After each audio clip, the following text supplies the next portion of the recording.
Morality did not collapse overnight. It did not shatter with a scream. It faded quietly, like a structure abandoned while everyone pretended it was still standing. The rules remained. The words survived. Good, evil, right, wrong. But the foundation beneath them cracked, and one day, without announcement, meaning stopped holding weight. What if morality was never eternal? What if it was a story humanity told itself to survive fear, chaos, and uncertainty? What if the distinction between good and evil was not discovered, but invented? And what if Nietzsche did not kill morality, but simply pointed to the corpse and forced us to look? For centuries, morality had an anchor.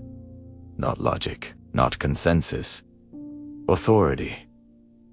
Divine authority. Values were not debated. They were given, meaning descended from above, unquestionable, absolute. To obey it was not merely ethical, it was existentially necessary. God was not only a deity, God was gravity. Without him, values did not float, they fell apart. Nietzsche's declaration that God is dead was not a celebration. It was an autopsy. He was not announcing victory over religion. He was describing the psychological aftermath of a civilization that had outgrown its own belief system but still depended on it to function. When the source of absolute meaning disappears, morality does not evolve gracefully. It panics. Humans are not built for meaninglessness. When the old certainties dissolve, anxiety rushes in to fill the void. A silent question begins to echo.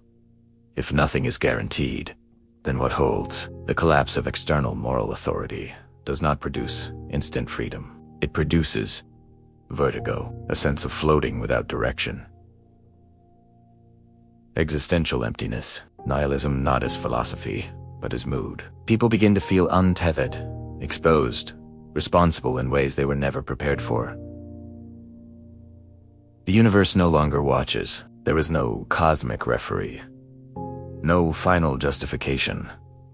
Only choice. And choice terrifies. When moral anchors vanish, human behavior does not become enlightened. It fragments. Some seek power because control feels like certainty. Some seek pleasure because sensation distracts from emptiness. Some seek distraction because silence becomes unbearable.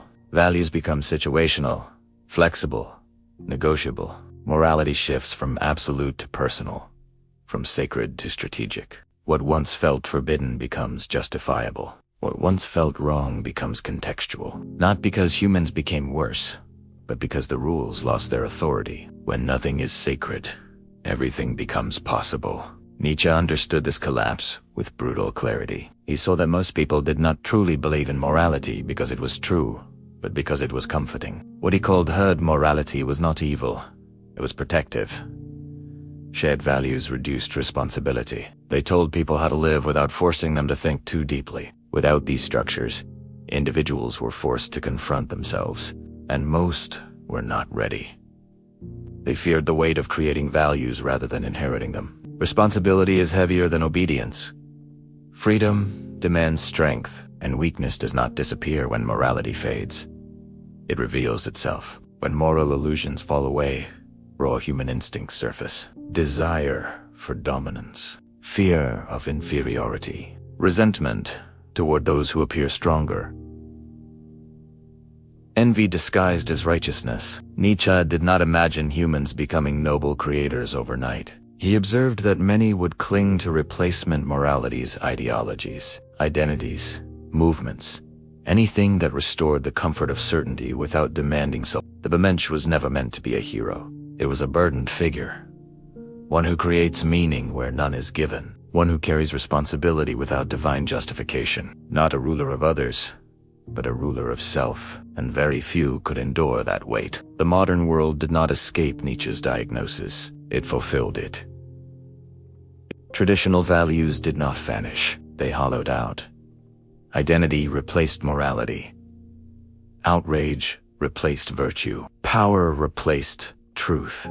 Meaning became outsourced to movements, to trends, to validation. Not because people are shallow, but because emptiness is unbearable. When values are no longer grounded in absolutes, They become performances, signals, tools. People do not ask what is true, but what is rewarded. They do not ask what is right, but what aligns. The collapse already happened.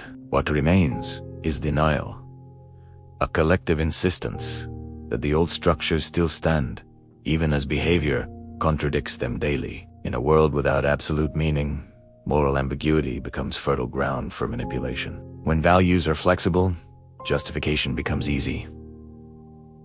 Self-interest dresses itself as principle. Power disguises itself as necessity. Leaders do not need to invent corruption. They exploit confusion. When no shared compass exists, influence fills the vacuum. Control replaces conscience. Authority replaces truth. When morality dies, power becomes the new north. This is where Nietzsche is most often misunderstood. He is blamed for chaos, nihilism, decay, but he did not prescribe destruction.